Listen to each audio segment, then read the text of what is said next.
Bonsoir mesdames, bonsoir messieurs. Merci d'être au rendez-vous de ce face-à-face sur Canal King Télévision à partir de 22h30. Et la rediffusion pour demain c'est à 8h, samedi. Merci à vous tous qui êtes branchés. Nous sommes à Canal King Télévision. Comme je l'ai dit, ce soir nous avons Yves Bouya à notre droite, à notre gauche, je veux dire. Il a en face de lui Bazin Pembe.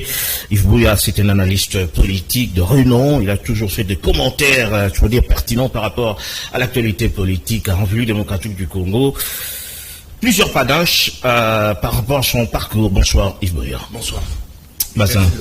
Merci beaucoup Bazin Pembe. Il est président de la dynamique Le Changement ce maintenant, un haut cadre au sein de l'Union Sacrée. Vous êtes également un pertinent dans vos commentaires, il faut le dire, par rapport à la défense du régime. Bonsoir Bazin. Merci beaucoup. Je suis secrétaire national chargé de l'insertion et stratégie professionnelle au sein des ces méga partis politiques AFDC du professeur sénateur Modeste Batil Kwembo. Merci, nous avons 4 points que nous avons pu développer au courant, on va devoir développer au courant de cette émission. Nous avons la rentrée parlementaire ce matin. Que peut-on comprendre de cette activité?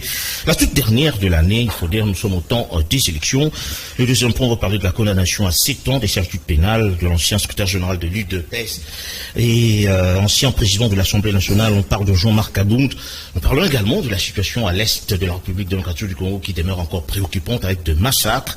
On va finir par une question au regard de l'enseigne politique actuelle. Qui est donc le vrai challenger de Félix-Antoine Tshilombo Tshisekedi?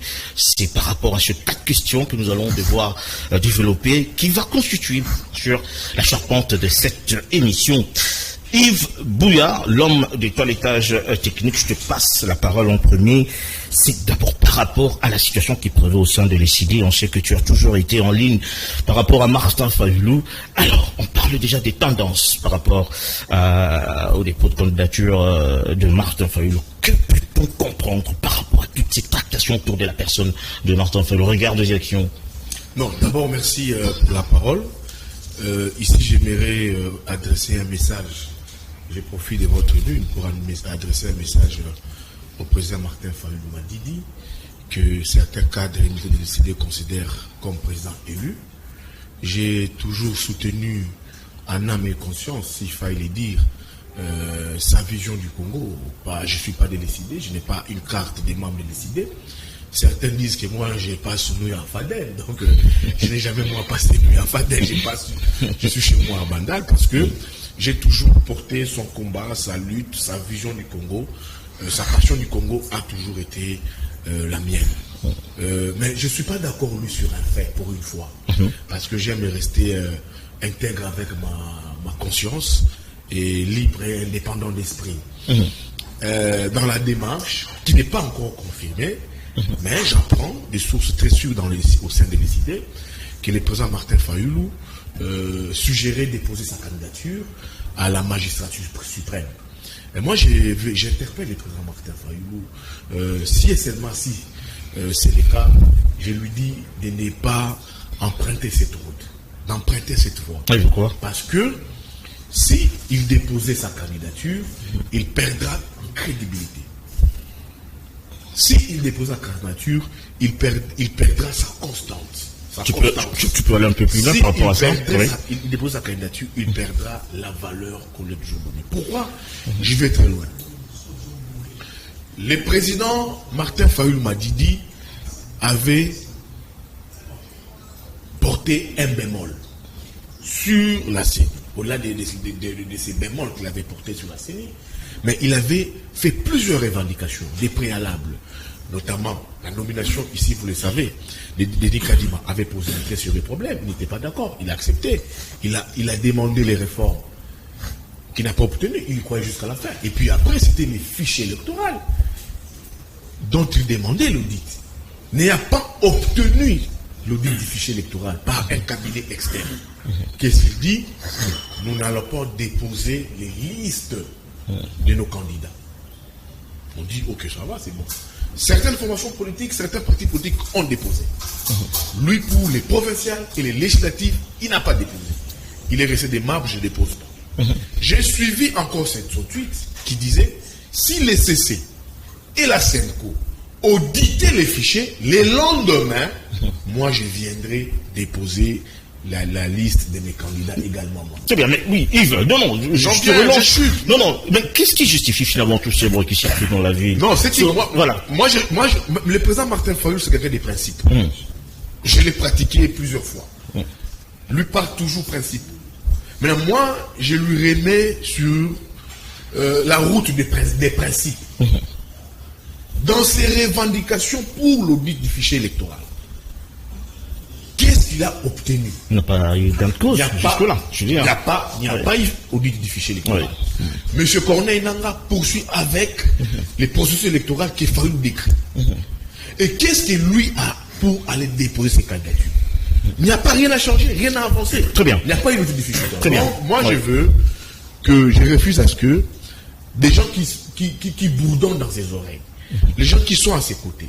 Je sais que je vous dis avec moi, ce journaliste, des infos que j'ai, les idées est complètement divisée sur une question. Il y a une frange. Il y a une frange qui soutient finalement la démarche. Il y a une frange. Oui. Quand je parle d'une frange, c'est des ténors de décider.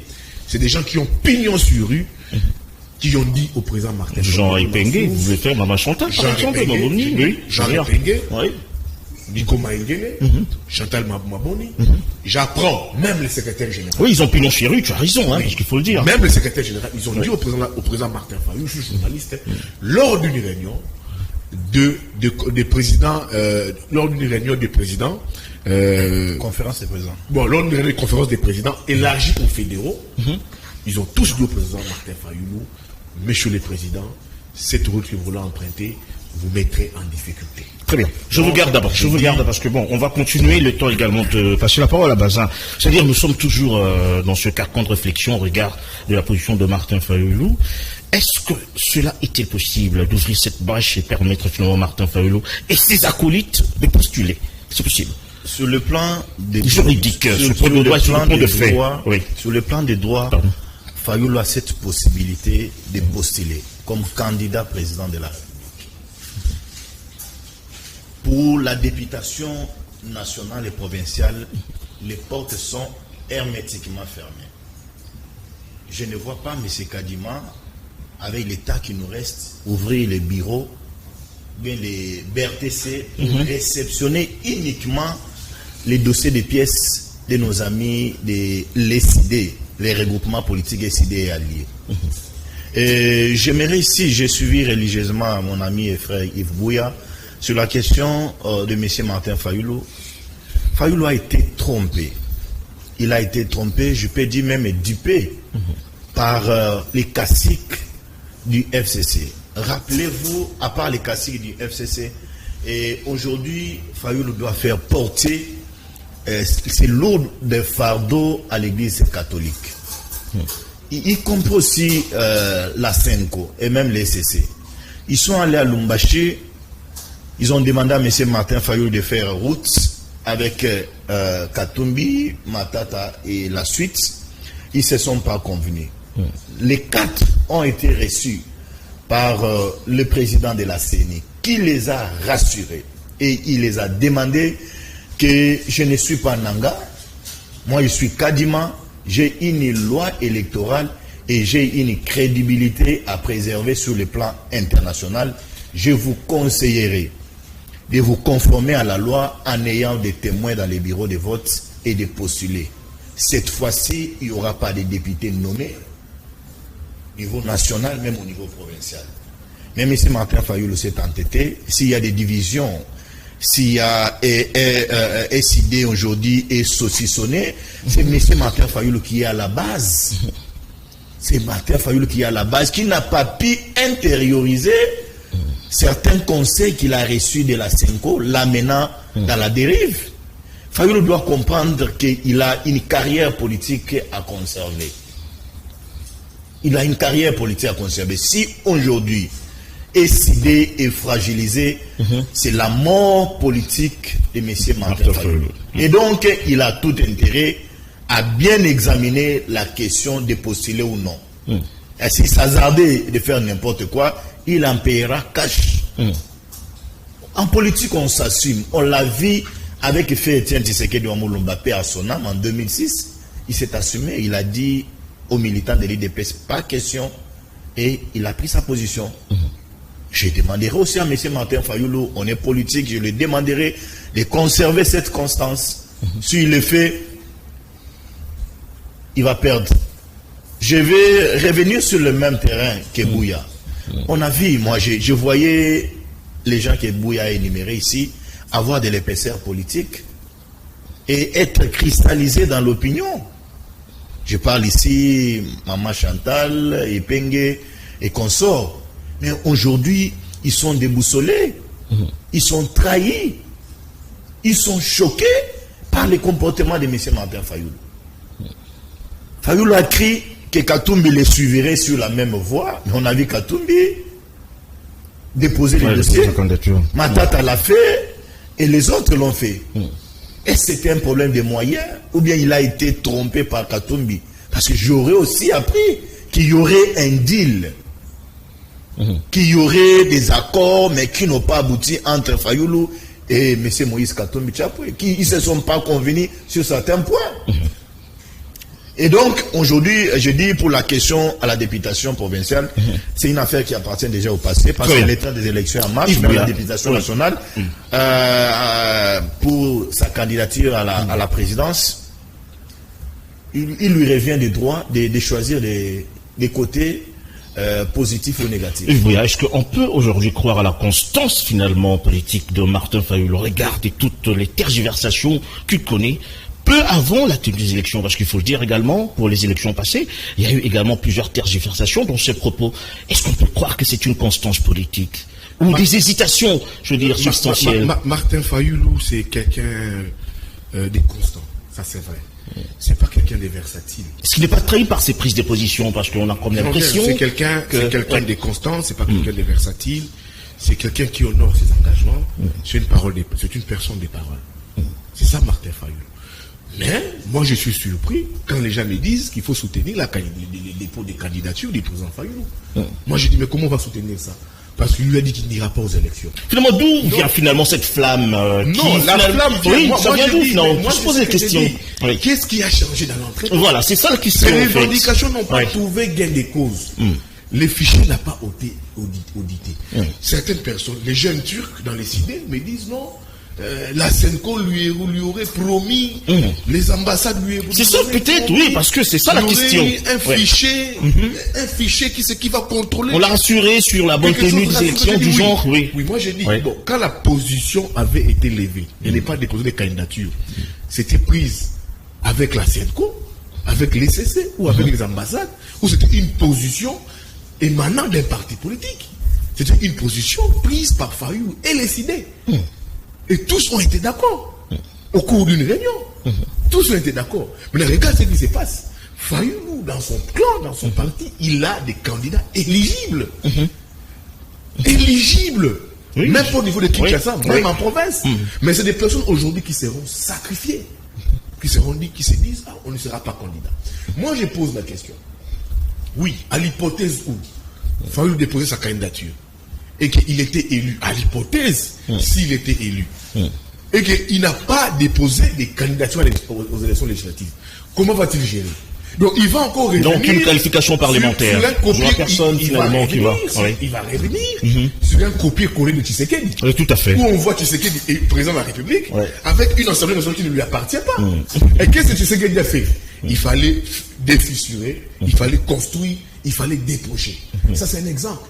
Ce n'est pas un exemple. C'est là où j'ai dit ici, au président Martin Fayoulou, rester constant. Tshisekedi avait dit en 2006 que je ne partirai pas. En 2011, il est revenu avec une forte puissance politique. Alors, si Fayoulou partait d'abord aux élections, si les gens me trouvent, certains, excusez-moi de le dire, certaines personnes qui décident m'appellent, mais disant de moi de faire une mauvaise campagne sur Fayoulou. Mais moi je suis sur les principes. Les principes, ce sont là. Si aujourd'hui Fayoulou dépose sa candidature, cela signifierait que Fayoulou aura lavé Denis Kadima de toutes les accusations qu'il portait sur lui. C'est ça aussi les mythes, les discours. Parce que qu'est-ce que Fayoulou disait? J'ai pas confiance en lui. J'ai pas de réformes. La scène pose problème. Toto et tout comme ça. Les gens qui ont connu les réformes. Mais tous les discours de Fayoulou sur les processus électoraux. Et s'il allait déposer les gens d'Iran, il aura lui-même lavé Kadima. Il aura lui-même crédibilisé un processus électoral dont il dénonçait. Donc, il dénonçait avant. Donc, je dis qu'il ouvre grandement ses yeux, grandement son cerveau, pour comprendre que ceux-là qui lui disent, il y a un groupe, c'est vrai, il y a un groupe, je connais ces groupes-là. Il y a un groupe là, les jeunes turcs, il y a un groupe à l'entourage des Fayoulou qui lui disent, président, allez par votre casier judiciaire, président, allez ici. Monsieur le Président, écoutez-moi. Les dégâts collatéraux, on ne saura plus gérer ça. Très bien. Bazin, finalement, on doit clôturer finalement par rapport à ça, parce qu'il y a un point important qu'on doit aborder par rapport à la rentrée parlementaire. Bazin, certes, bon, Martin Fayoulou ne pourra... Enfin, ça, c'est une question qui est restée encore pendante, parce qu'il n'a pas encore déposé sa candidature, on ne le sait pas. Est-ce que vous pensez que sans Martin Fayoulou, les élections auraient toute sa crédibilité? On regarde du poids politique finalement de Martin Fayoulou. D'abord, l'argumentaire dégagé par Bouya me pousse à réfléchir si l'autonomie ou l'autonomisation des acteurs politiques dans notre pays. Bouya nous révèle ici que Fayoulou aurait reçu des conseils de la Senko, de l'ECC, non, je n'ai pas dit. Sur un prétendu fichier conditionnelle. Oui, on l'a rapporté. On a rapporté à Bouya que la Senko aurait dit à Fayoulou qu'il y aurait un fichier électoral que Kadima est en train de cacher et qui mettrait en exergue un fichier non correct. Et donc là, on sous-entend que l'homme politique n'est pas encore indépendant. Alors que Fayoulou, c'est un acteur politique. Il a un parti politique. Ce parti politique a les objectifs. Fayoulou a des militants. Fayoulou a un secrétaire général. Et il a des conseillers. Il n'est pas forcément appelé à Fayoulou d'écouter les conseils venant de la Senko, de l'ECC ou de certains ambassadeurs qui sont accrédités en République démocratique du Congo. Et donc, je peux conclure partiellement, dire que si Fayoulou n'a pas si déposé les dossiers au provincial ou au national, il a reçu les conseils des ambassadeurs et même de la Senko. Et donc, mes frères de l'ECD qui sont en train de nous suivre doivent comprendre que ce n'est pas une décision qui émane du fond de cœur de M. Martin Fayoulou. Il a été mal conseillé par la Senko, il a été mal conseillé par l'ECC. Alors que, en effet, Fayoulou a été reçu par le président Denis Kadima. La meilleure des assurances viendrait de Kadima. Et de ceux qui composent aujourd'hui la CENI.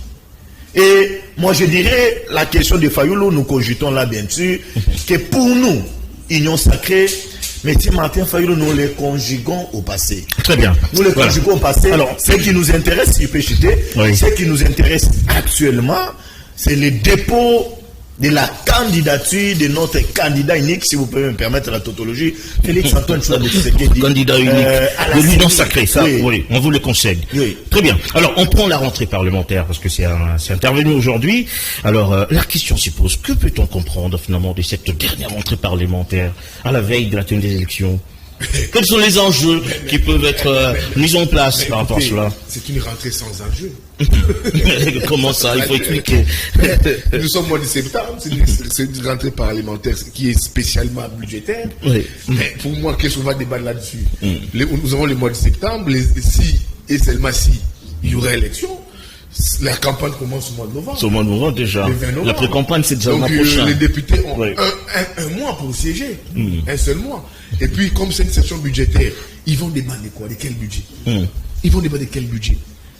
Des budgets qu'ils n'ont jamais su réaliser. Un budget qui a toujours été irréaliste. Ils vont débattre de quoi? Leur seule façon de se réunir, c'est de rendre hommage à Chéribon Okende. Parce que je les ai vus là-bas avec une photo pendant la rentrée, avec une photo en hommage à Chéribon Okende avec des gerbes de fleurs.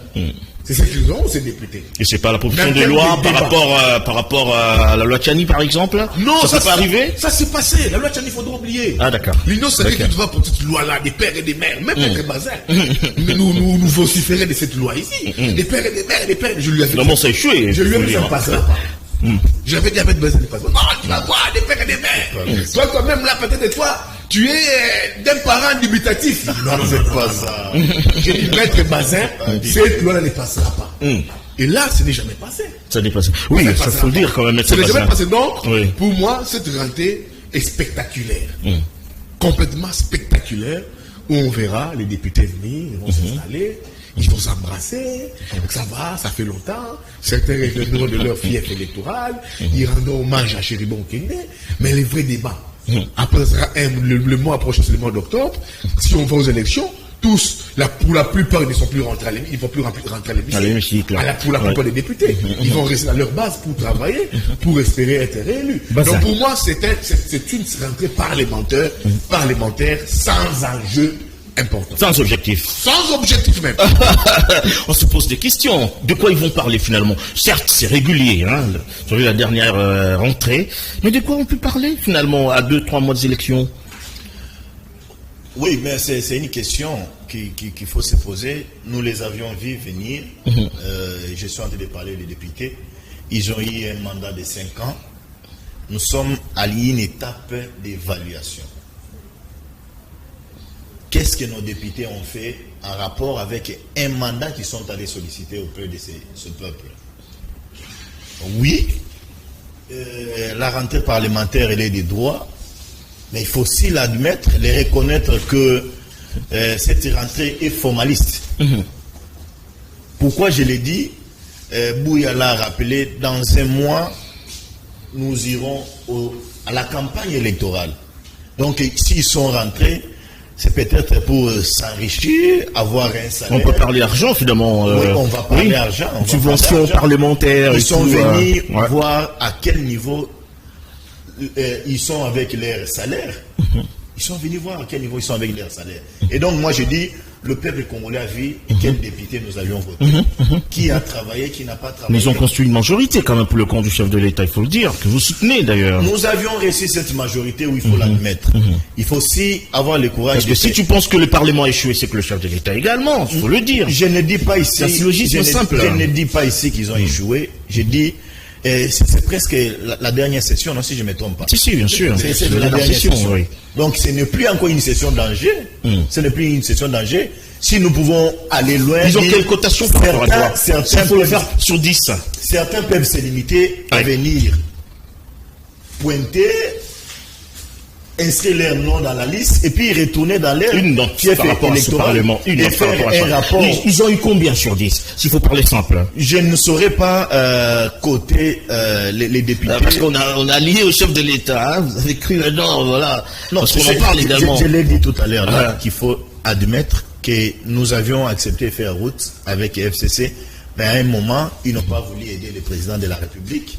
Et d'un coup, le chef de l'État a consulté la Constitution dans son article 65, si je ne me trompe pas.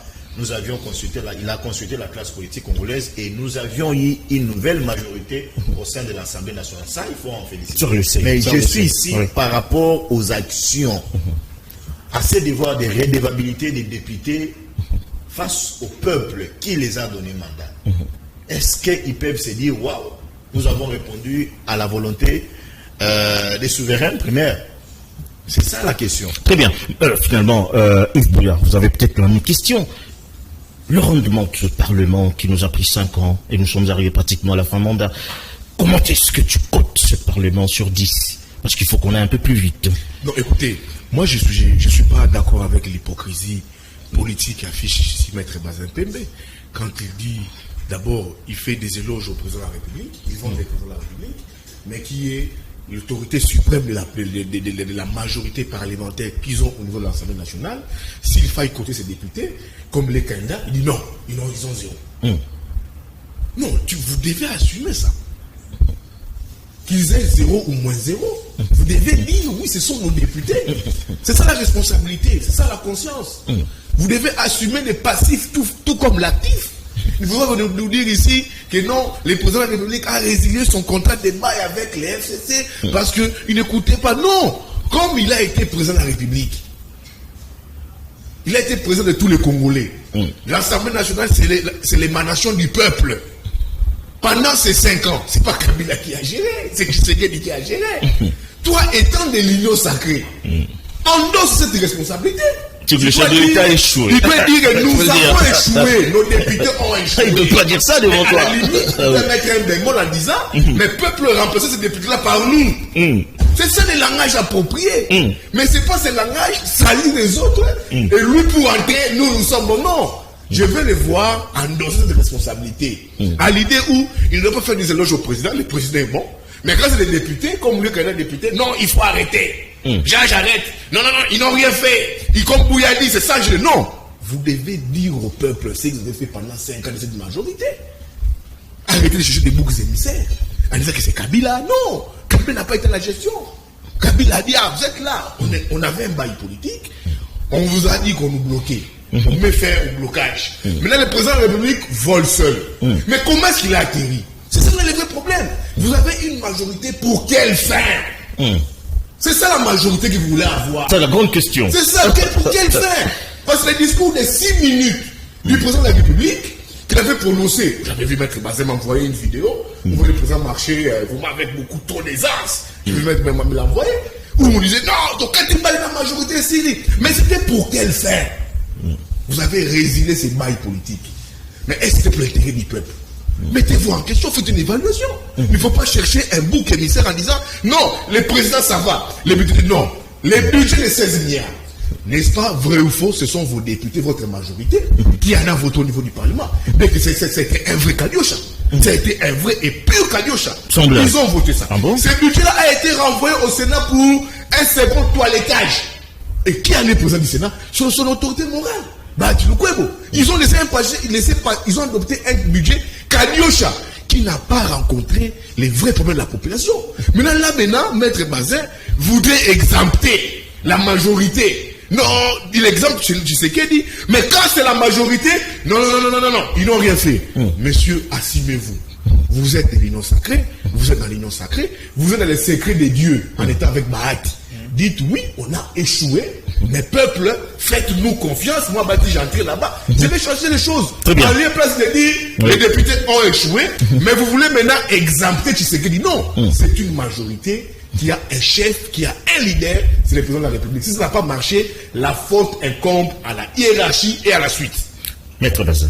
Non, c'est une responsabilité personnelle. Je ne peux ici dire que c'est la responsabilité de Tshisekedi. Les députés, il est redevable au peuple, non? Tout comme le chef de l'État. Bouya doit Tout comme le chef de comprendre qu'il y a l'État. une séparation des pouvoirs en République démocratique du Congo. Vous ne pouvez pas prendre la charge. Parce que les députés ont échoué, prendre la charge, la responsabilité des députés de la majorité, mettre dans les dos de Félix Antoine Tshilombo Tshisekedi. Reprochez-moi de ce que Félix n'a pas fait. Là, je vous donnerai une réponse correcte. Mais le travail des députés ne me concerne pas. L'actif et le passif des députés concernent que ces députés. Combien ont émis des propositions de loi? Combien ont défendu leur circonscription? Vous voulez me dire aujourd'hui que je puisse venir prendre la charge d'un député qui n'a pas travaillé, qui dormait qu'à l'Assemblée nationale parce qu'il était de l'union sacrée? Je passe ici à la télévision prendre les faits et causes de ces députés. Je ne le ferai jamais. Je ne le ferai jamais, mon frère ami. Et je dis ici qu'il y a la majorité des députés qui ont été au sein de l'union sacrée qui n'ont pas répondu favorablement à la volonté du peuple. Je le dis, je n'ai pas honte de le dire. Yves Bouya, s'il veut m'entendre. Il y a un problème, cher ami Sylvain, que Bouya aussi doit comprendre. Que l'union sacrée, c'est ce qui fait la différence entre l'union sacrée et FCC de triste mémoire. Nous avions vu nos amis du FCC. Même si tout n'avançait pas mieux, pourrait tout aller bon. Mais avec Union Sacrée, ce n'est plus le cas. Nous, lorsque ça n'avance pas, lorsqu'un ministre ne travaille pas, il n'est pas à la hauteur de ses fonctions, nous avions ce courage-là de venir dire à la télé, de venir dire au peuple que ce ministre-là n'est pas en train de répondre à la vision du président de la République. Et je l'ai dit ici, oui, les députés ont voté la loi budgétaire, le budget de 16 milliards, l'exécution. Moi, je ne sais pas. Mais qui est le chef de l'exécution, finalement, Bazin? Je l'ai dit. Qui est le chef de l'exécution, finalement? Je l'ai dit, c'est le chef de l'État qui va répondre devant le Parlement. Non, il y a un problème. Hein? Il faut l'admettre que Tshisekedi a répondu à la volonté du peuple. Et aujourd'hui, Bouya ne peut pas me contredire qu'on ne s'y attendait pas. Mais il y a un problème communicationnel des actions du président de la République. Nos amis qui sont à la présidence de la République, ce sont les égoïstes. Ils n'ont pas mis certains éléments de langage à la disposition des jeunes gens, de nos vieux qui passent aujourd'hui dans les médias pour vulgariser les actions du président de la République. Ils ont cru que mettre tous ces éléments de langage à notre des disposition, actions qui ont échoué. Comment faire faire l'apologie de toutes ces actions qui ont échoué? Le chef de l'État lui-même l'a reconnu quand même. Bien sûr. Il a reconnu les 100 jours et tout. Oui, il faut le dire. Non, vous ne pouvez pas dire ça. Je ne pouvais pas vous laisser dire ça. Ah bon? Mon frère, vous ne pouvez pas comparer Tshisekedi à M. Joseph Kabila Kabange. Si je peux faire cette étude comparative. Aujourd'hui, dans cette ville de Kinshasa, vous allez me dire que Tshisekedi n'a posé aucune action. Je l'ai toujours dit, la ville de Kinshasa est devenue une ville poussiéreuse grâce aux travaux lancés par Félix Antoine Tshilombo Tshisekedi. Donnez-moi une seule province ou bien un territoire qui n'a pas réussi un sac de ciment du programme. On parle de coups de pioche, on parle de coups de pioche, hein. On parle d'inauguration, il faut le dire. Mais l'exécution des travaux jusqu'à la fin, bon, ça, il faut le décrier quand même. Non, les 147 territoires, il faut le dire. Les PDL avancent mieux, les PDL avancent mieux. De toutes les façons, bon, on ne fait pas le bilan du chef de l'État. Faites Kasenga, faites Congo central, même ici à Kinshasa, il y a des travaux. Mais comme je l'ai dit, vous savez, nous avions du mal. Nous vivons ici à Kinshasa, nous avions du mal à nous déplacer. Mais nos frères, à la présidence, ils ont des moyens, des transports, il y a un budget à leur disposition, mais ils ont été trop égoïstes de mettre tous ces éléments de langage à notre portée. Très bien. Ce qui est important, les moments opportuns, le président de la République lui-même, il fera un résumé de toutes ses actions sur le terrain et le peuple congolais. C'est à lui-même de faire finalement le résumé de ses actions. C'est qu'il a travaillé. Voilà. Est-ce que vous pensez qu'il faut évoluer, comprendre le deuxième point? Non, moi je pense que... Vous voulez rétorquer d'abord par rapport à dans l'étage à faire. Moi je veux que Maître Bazin soit honnête avec sa conscience. J'ai une conscience tranquille. Non, tu n'en as pas. Il dit ici la majorité. Mais quand vous n'aviez pas cette majorité, vous disiez quoi? On nous bloque par les FCC, c'était ça, non? Des bâtons dans le roue. Sous Ilukamba. C'était ça les discours. Oui. Le FCC ne permet au président de la République d'actionner son programme. C'était ça les discours. Vous avez rompu. Qu'est-ce qui a changé? Rien n'a changé. Les dollars galopent, on n'a même pas un taux fixe. Il y a des grèves par-ci, par-là. On a un budget fantôme. Fantôme que eux-mêmes voient. Et puis il dit ici, cher maître, non, l'union sacrée, elle est différente du FCC. Non, c'est la même marmite. C'est la même casserole. C'est la même casserole. Et tous sont dedans. Qui sont les hommes forts aujourd'hui de l'union sacrée? Mais c'est les transhumants politiques des Kabila. Les Kabila. Bah, il va se défendre mais par rapport à cela. Les Bochab, les Loumanou, toutes ces têtes-là. Les Guaké, toutes ces têtes-là. Des transhumants. Tous ces transhumants-là. On les accueille à bras ouverts. Ils ont pris les mauvaises méthodes sur les kabylistes. Ils ont amené ça dans l'union sacrée. Ils l'ont imprimé sur l'union sacrée. Ils ont imprimé ça et ont accepté ça. Ils ont accepté des marchés avec Combat. Les tout bons souris qui montaient à Kabila qui m'a dit. Comme un agneau, hein? Un agneau comme ça. Mais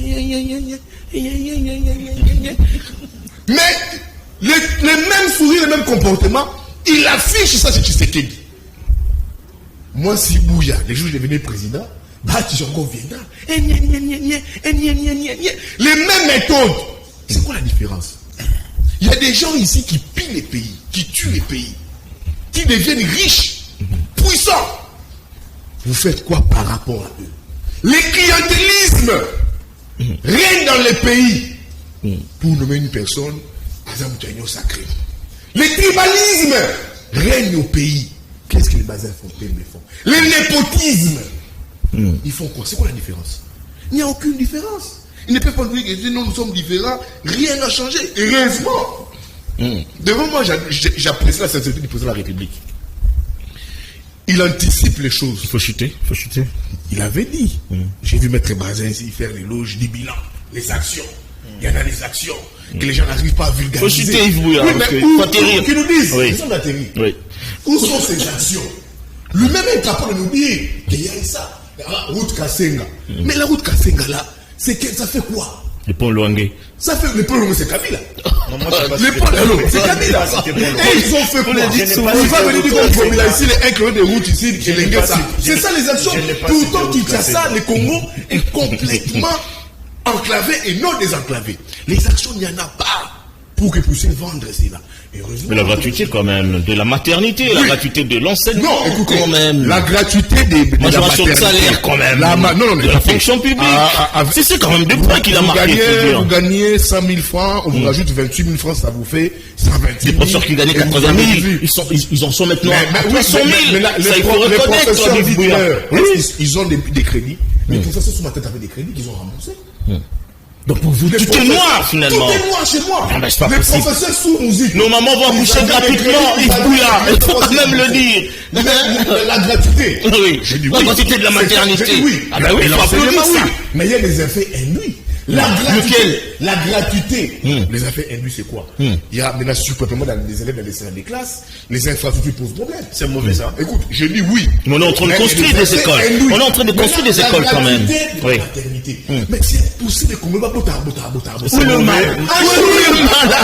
En Chine. Il faut qu'on en parle un peu, hein, maître Bazin.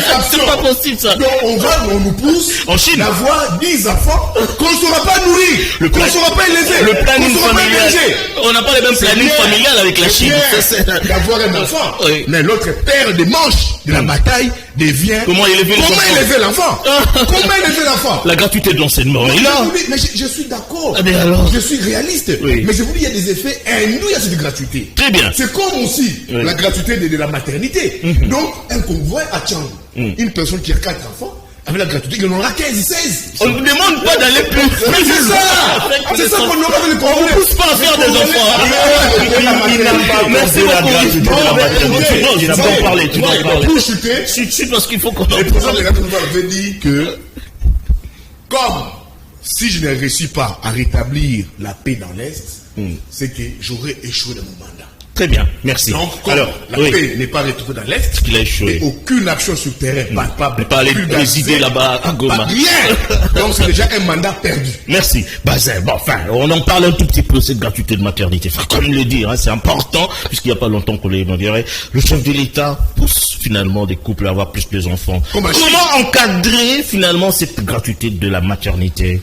C'est la question. D'abord, notons ensemble que je ne suis pas médecin, je suis juriste de mon État. Donc, c'est une option politique quand même. Certaines choses qui vont m'échapper. Mais revenons sur le programme La gratuité de la maternité. Tu as 2 minutes pour ça, hein, parce qu'on a sur le programme La gratuité. Bouya a pris, s'était vertué là-dedans, il a pris beaucoup de temps. Non, par rapport à cette question. Il a pris 5 minutes. Par rapport à cette question. Par rapport à cette question. J'ai tout emballé. Je vous en prie. S'il vous plaît. Donc, la gratuité de la maternité. Je reviens sur les exemples. Nous connaissons comment nos mamans accouchent ici à Kinshasa. Il y a certaines femmes vous font des hémorragies graves qui les amènent même à la mort parce qu'ils n'ont pas de moyens pour une prise en charge nécessaire par les médecins. Ça, c'est un fait réel. Moi, je ne suis pas en train de balbutier ici. Je ne suis pas dans les trarara. Je suis dans les faits. Et le gouvernement a eu plusieurs rapports. Et enfin, il y a un programme que le gouvernement a établi. La prise en charge de la maternité gratuite en République démocratique du Congo. C'est une joie de voir aujourd'hui une maman accoucher. C'est pas du bluff ça. Parce que les gens, parce que les gens n'arrivent pas à comprendre. Il n'y a pas de comment encadrer toute cette masse. Combien de femmes qui sont dans les hôpitaux dans la ville province de Kinshasa, vous avez vu des criers dire le gouvernement a lancé la gratuité des maternités, nous sommes dans les hôpitaux en train de payer. Mais ce qui est bizarre, c'est qu'il y a déjà une grève de médecins. Comment on lance la maternité gratuite, il y a grève de médecins, mais qu'est-ce qui va se passer? N'envenimez pas la situation, s'il vous plaît. N'envenimez pas la situation. Je comprends que vous êtes en train de créer les étincelles pour me pousser à mais parler. Défends-toi. La question ici que certains programmes importants qu'il faut vulgariser. Est-ce que ça n'a pas été mal planifié? Est-ce que ça n'a pas été mal planifié? Parce que à peine, je t'en prie, à peine on met en place, à peine on met en place une agence d'achat de médicaments, à peine on lance déjà la gratuité, mais à peine on est en train de monter une agence pour acheter le médicament. Est-ce que vous comprenez cela? Les hôpitaux ont été ciblés et le gouvernement était clair. Lorsqu'une femme accouche, des premiers jours jusqu'au jour de sortie de l'hôpital, c'est en charge du gouvernement. Même les 30 jours que passe l'enfant à l'hôpital, c'est sous la responsabilité. On dit que c'est de 0 à 2 ans, non? Sous la responsabilité. De 0 à 2 ans, ce qu'on a dit. Si vous dites qu'il y a une agence. Oui, on vient à peine au niveau de la présidence, oui, bien sûr. Les moyens ont été déjà décaissés. Ça c'est bon. Nous risquons de connaître la même situation avec la gratuité de l'enseignement qui a été très mal planifiée pour des raisons politiques. Au contraire, il faut saluer cette gratuité de l'enseignement aujourd'hui. C'est flamber des enfants que nous sommes en train de voir à l'école. Moi, je l'ai toujours dit, chez moi à Décaissé, l'enfant qui ne fréquentait pas la route de l'école, cet enfant qui ne savait pas écrire A et B, l'enfant est en train de... Malgré ça, il y a encore des enfants qui circulent dans la rue, des chiens qui sont dans la rue. Ils sont pleins. La gratuité de l'enseignement, c'était une disposition constitutionnelle. Cette disposition constitutionnelle a été violée à tout moment. Mais lorsque Tshisekedi vient, il dit non, il faut respecter cette disposition constitutionnelle. Quand vous trouvez mal... Le moyen, c'est le moyen et la politique qui va suivre. Vous avez suivi mon co-débatteur, vous l'avez suivi, Bouya dit. Donc, tout ce que Tshisekedi a fait depuis qu'il est au pouvoir, pour Bouya, c'est noir. Pour Bouya, c'est rien. Très bien. Même tous ces enfants qui sont en train de bénéficier aujourd'hui de la gratuité de l'enseignement. À la maternelle. Non, mais il est dans une école privée. Non, oui, je paye. Il est dans une école privée, vous payez. Mais vous l'avez, parce que vous avez des moyens. C'est parce que vous avez des moyens, vous avez accepté d'envoyer la fille à une école privée, envoyer la fille à l'école de l'État, à une école publique de l'État, vous ne payerez pas les Minerval, M. Bouya. Bon, ça c'est dangereux. Alors, parce que nous tendons pratiquement vers la fin. Je vous connais, vous êtes un journaliste intelligent. Lorsque vous dites dangereux, là, moi j'ai peur. Ah, pourquoi? C'est comme si vous ne voyez pas ce que Tshisekedi est en train de faire sur le terrain. On n'a pas dit ça. C'est comme si on parle de la politique, l'encadrement de certaines décisions. Tout est encadré. La gratuité des maternités, c'est encadré. La gratuité de l'enseignement, c'est encadré. Vous avez le ministre de Tony Mwaba qui s'exprime chaque fois sur le nombre, le taux des enfants que nous avions aujourd'hui. Lorsque nous n'avions pas la gratuité de l'enseignement. On parle de la qualité. C'est comme la qualité de soins qui fait peur aujourd'hui, non? Par rapport à cette gratuité de la maternité, la qualité de soins. Mais parce que c'est comme, non, on discute, parce qu'il faut également donner des arguments. Les enseignants l'ont dit. J'ai touché $400. Aujourd'hui, je touche $250, n'est-ce pas? Parce que c'est la gratuité de l'enseignement, n'est-ce pas? Ils l'ont dit, ils l'ont décrié. Au collège Bobo, t'es consort. Ça a quand même découragé certains enseignants, il faut le dire. La peur, ça dépend. Non, la peur, généralisez pas les comportements. La peur, c'est que la dénonciation de l'Église catholique à certains enseignants. La peur, c'est que le médecin également risque de dire la même chose. C'est-à-dire, oui, depuis la gratuité de la maternité, on ne nous paye pas ce qu'on pouvait avoir, ce qui fait qu'il risque également et aussi de se décourager et de travailler d'une certaine façon. C'est ça la question, c'est ça la peur. 42 millions de dollars, si je ne me trompe pas, que l'État a injecté pour s'en occuper de toutes ces femmes qui sont en train d'accoucher. Ah, qui ça sera comment? On sait comment on gère l'argent. On sait comment on gère l'argent en RDC. Des villageois, nous connaissons comment les femmes sont. On sait comment on gère l'argent en RDC, hein. Vous avez déjà très bien. Vous avez déjà vu. Je crois que l'hémorragie d'une femme. On doit finir avec une question. Je t'en prie. Ça, je ne vous laisse pas. Ça, il faut saluer. Ça, il faut saluer. Ça, il faut saluer. Il faut saluer cette œuvre du président de la République. Très bien, on salue, mais on attend quand même que cela marche comme on le souhaite. Alors, le tout dernier point, parce que bon, les autres points, on pourra peut-être évoquer s'il y a du temps, on parle de l'enseigne politique. Qui est finalement le vrai challenger de Félix Antoine Tshilombo Tshisekedi? Ça, c'est la question, et la dernière question par rapport, n'est-ce pas, à l'émission d'aujourd'hui. Alors, quel est finalement pour vous le vrai challenger de Félix? C'est qui? D'abord, il faut l'admettre que lorsque le président Félix est devenu au pouvoir, il y a un fait. On a 5 minutes, hein. On va aller rapidement. Pour, voilà. Il y a un fait. Il y a encore 2-3 questions ici. La décrispation politique, il faut mettre ça dans les paniers du président de la République. Parlons du vrai challenger. Oui, je viens. Selon vous? Je commence d'abord par la décrispation. Il faut mettre dans les paniers du président de la République, Félix Antoine Tshilombo Tshisekedi. C'est le seul candidat qui a accepté de vivre au Congo, en République démocratique du Congo, avec tous ces challengers qui se sont prononcés candidats président de la République. Alors que dans l'État, nous n'avions pas vu cela. Je te donne un exemple patent. Nous avions les élections en 2011 en République démocratique du Congo. Les résultats sont sortis, c'était les Bemba qui étaient gagnants. Mais Kabila formate une histoire, il colle à Jean-Pierre Bemba pour l'éloigner de Kinshasa, l'isoler. Mais regarde avec le président Félix-Antoine Tshisekedi. Vous avez un M. Martin Fayulu qui s'exprime librement en République démocratique du Congo. C'est le cas avec Katumbi qui est en train de pavaner partout, mais même qu'il est en train de faire des piakas. Il est en train de faire des piakas. Il faut les reconnaître. Mais revenons à la question. Oui. Chers amis, nous, avec notre candidat unique, le président de la République, Félix-Antoine Tshisekedi, nous allons opposer les challengers de Tshisekedi un bilan des faits, des routes, des hôpitaux, des écoles, la gratuité de l'enseignement, la gratuité de la maternité. Très bien. Et le peuple va nous les partager. Très bien. Vous avez une minute pour ça. Finalement, le vrai challenger de Félix, c'est qui au regard de l'enseigne politique actuelle? Vous avez une minute. L'accouchement, c'est Kinshasa. Les hôpitaux. C'est un programme. Écoutez, Je t'en prie. les hôpitaux ciblés, j'ai craint que ces hôpitaux aillent en grève. J'ai craint. Et pourquoi? Oui, parce que moi, Pourquoi? Il ne pas de 42 millions ici. Il voit noir partout, hein, Bouya. Et puis, l'achat des médicaments, vous donnez l'information, c'est une agence à la présidence. Donc, c'est pas un programme du gouvernement. Donc, on a un Oui, c'est la présidence de la République. on a un gouvernement parallèle à la présidence. Même pas du tout. Ben oui, mais c'est une agence. Oui, bien sûr, c'est une agence. Qui va approvisionner les hôpitaux en médicaments, oui. Donc, c'est pas un programme du gouvernement. En fait, c'est un programme pilote pompeux. Ça arrive à la fin du mandat. C'est pas du bluff ce qu'on a dit là. C'est un programme du gouvernement. C'est un programme de M. Tshisekedi, un programme pompeux. Pour faire dire aux gens que non, voilà, j'énonce la gratuité de l'enseignement. Lui-même, il vient du village. Il vient du village. Mais à Kinshasa, oui, il y a aussi des femmes qui accouchent très mal, avec des difficultés. À Kinshasa, oui, il y a des hommes qui sont dans l'impossibilité de payer les frais de maternité. L'État Les prise en femmes, charge. oui, les femmes restent. Mais maintenant, en province, quand les femmes mettent au monde avec des bistouris, parce que c'est Kinshasa, il faut flouer les kilos. On va là. Ah, on va. C'est un programme. Voyez, Ça, c'est pour le prochain mandat. C'est pour le prochain mandat. Ça, on va. Le vrai challenger. Bouya, on y va parce qu'on n'a pas tout le temps. Il y a 2-3 questions qu'il faut 42 poser. millions injectés pour ça. Oui. Mais on n'a plus de flottes ici. Congo Airways, il faut 33 millions. Mais où en sommes-nous? Un raccord. On va aller à Lubumbashi avec, on ira à Lubumbashi avec des balais.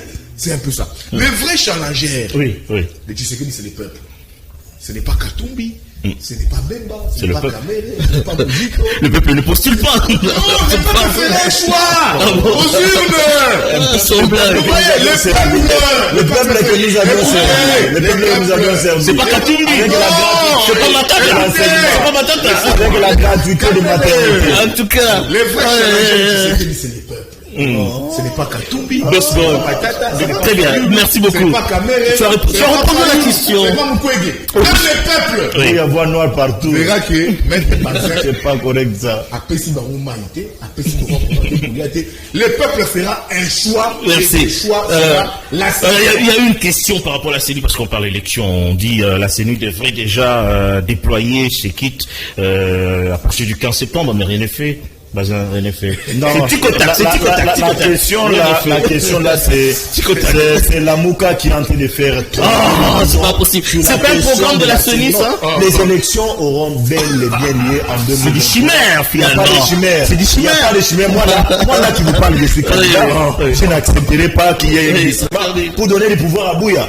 Il faut qu'il soit le premier ministre qui soit envoyé. Non, je n'accepterai pas. Très bien, Bouya. Allons-y tous aux élections.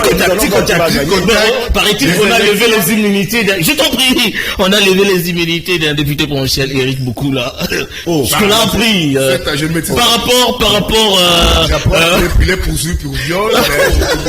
C'est pas vrai ça. non, toi tu fréquentes la PK, n'est-ce pas? Oui, mais je vais enquêter pour voir, ça va démerder. On a bien parlé ici, en train de chuter, la liberté d'expression. C'est ce qu'il vit avec tous ses opposants. Mais Kaboum, liberté d'expression, 7 ans pour Rock est coupé. Voilà, 7 ans. 7 ans pour Kaboul, quand même, il faut poser la question. Oui. Et puis il dit ici les élections. On termine, hein. Les 15 septembre, c'est quand même la CENI. Les kits électoraux sont où? On a passé le comment? Où sont ces kits? Où sont ces kits électoraux? En principe. On apprend même qu'il y a un magasin qui a pris feu là également. Non, Pour la deuxième fois. Mon cher ami, c'est. Et ça consumait tout le kit. Ils vendent la fumée. En principe, le 15 septembre ici, il aurait pu y avoir déploiement d'équipes déjà dans les provinces. C'est parfait. Même les kits ne sont pas sur Kin. Très bien. Il n'y a pas de kits. Voilà. Alors, qui va acheminer ces kits-là? Il n'y a pas d'avion. Maître Bazin, il n'y a pas d'avion actuellement. Il n'y a pas d'avion. Les cartes électeurs. Qu'est-ce qui va se passer? Rapidement, c'est vraiment du ramassis. Il n'y a pas d'avion, il n'y a pas de kit. Air Congo va fermer. Qu'est-ce qui va se passer? L'argent. Oui, il répond. Je suis comme si Kadima a besoin de 380 000 $. Il en a encore pour le procès électoral. C'est comme si vous êtes emporté par Bouya va m'excuser. Les mensonges de Yves Bouya. Oui. On veut comprendre la vérité. Vous êtes emporté par les mensonges de Yves Bouya. Non, il faut défendre. Personne de nous ici n'est expert de la commission électorale. Nous sommes informés, monsieur. S'il vous plaît. S'il vous plaît. S'il vous plaît. S'il vous plaît. Jusqu'à la preuve du contraire, Kadima nous rassure que nous aurons les élections en 2023. Jusqu'à la preuve du contraire, Kadima ne se plaint pas. Où sont les kits des moyens? Où sont les kits, les calendriers? Mais Kadima ne se plaint pas sur la question des moyens. Et les avions. Sur la question de Kaboul. La question de Kaboul. J'étais en train on termine. La réalisation. Accordez-nous 2 secondes. J'étais en train de lire la loi. Je vous en prie. Devant la c'est sérieux ça. Devant la Cour de cassation. J'étais en train de lire la loi devant la Cour de cassation. J'ai trouvé une disposition. Cette disposition peut servir à Jean-Marc Kaboul s'il a ses conseils qui vont nous suivre. Il a été condamné bien sûr par la Cour de cassation. Mais la loi nous donne aussi des mécanismes. Les avocats de Jean-Marc Kaboul peuvent consulter la loi, la procédure devant la Cour de cassation dans son article 29. Dit les arrêts de la Cour de cassation ne sont susceptibles d'aucun recours sous réserve de l'article 161 alinéa 4 de la Constitution. Toutefois, à la requête des parties ou du procureur général, la Cour peut rectifier les erreurs matérielles des arrêts ou donner interprétation. Les parties entendues. Donc, sur base de cette disposition, les avocats déjà Kaboul, même Kaboul lui-même, peut avoir une possibilité de ressaisir la Cour constitutionnelle. Non, pas appel. Ah bon? De ressaisir la Cour constitutionnelle par voie de requêtes pour rectification de l'erreur matérielle. Parce que je considère que dans l'arrêt, bien même que je n'ai pas encore lu les motivations dans l'arrêt, je considère que 7 ans, c'était trop. Quand même beaucoup pour une liberté d'expression. Très bien. Alors, je suis surpris de l'information d'Éric Bunkoulou. J'aurais appris que cette histoire, Jekoko serait derrière. Il y a une main noire derrière ça. Oui, j'aurais appris. Partage pas les émoluments. C'est ça qu'on entend dire. Il faut faire attention avec les citoyens. J'ai vu un communicateur de l'Union Sacrée passer dans un média. Parler sur cette histoire et Bunkoulou, lorsqu'on citait Jekoko à l'intérieur, Bunkoulou Eric, je l'appelle Eric, il a pris la vidéo, il a posté sur sa fenêtre Facebook, parce que les messieurs qui communiquaient disaient que c'est Jekoko qui est derrière cette histoire. Donc, très bien. J'ai compris que c'est un dossier suivant. Il est en train d'insinuer que Jekoko qui est derrière l'histoire. Voilà, on profite également pour dire que c'est malheureux si on doit faire la politique ainsi. En tout cas, Jekoko est en train de remercier Eric à monnaie de singe, c'est inacceptable. Merci beaucoup. On profite également pour dire que John Kodia, président de Copaco, il a félicité le docteur Grace Koka Dimambou, qui est parmi les conseillers du futur président, enfin, du candidat, pas futur président, du candidat président de la République, Constant Moutamba. Voilà, c'est de la part de Rodi Louatua. Constant Moutamba. Nous avons un candidat, Constant Moutamba. Non, c'est un candidat président de les gars là, ça fait moins sérieux. Je vous dis, c'est un moins sérieux. C'est un moins sérieux, ces gars. Constant Moutamba, moins sérieux. Ne prenez pas au sérieux. Comment ça? Je vous dis, candidat président de la République. On peut tout blaguer avec la République, mais pas avec ces gars. C'est un moins sérieux. D'abord, il s'est nommé crocodile. Comment une personne sérieuse t'appelle crocodile? Une personne sérieuse t'appelle crocodile. C'est moins sérieux. Voilà. On termine. Tu sais comment ce gars-là est arrivé dans l'histoire du PPRD? Non, on ne sait pas. C'est un dossier. Si vous voulez qu'on en fasse un dossier, on va y Non. Ça, Voilà. c'est de donner de l'importance. Je ne veux pas que ce soit un non égal. Je vais chasser Kagame. Il a des photos avec Karega. Il a des photos avec ça Karega. Voilà, c'est la fin de cette émission face à face. On a eu Yves Bouya, analyste politique, et Bazin Pembe, secrétaire général au sein de FDC de Bati Lukobo. Merci d'être venu, merci pour le débat. Ça a été vraiment républicain. Toutes nos excuses pour certains dérapages. On se retrouve le mercredi prochain. D'ici là, portez-vous bien. Toutes mes remerciements à toute l'équipe Couparbo, Jules Boulebiro, Dilou, Adio, V. Ambata, Freddy Takidi, Guy Mpoutou, le maestro. On se retrouve le mercredi. Bonsoir.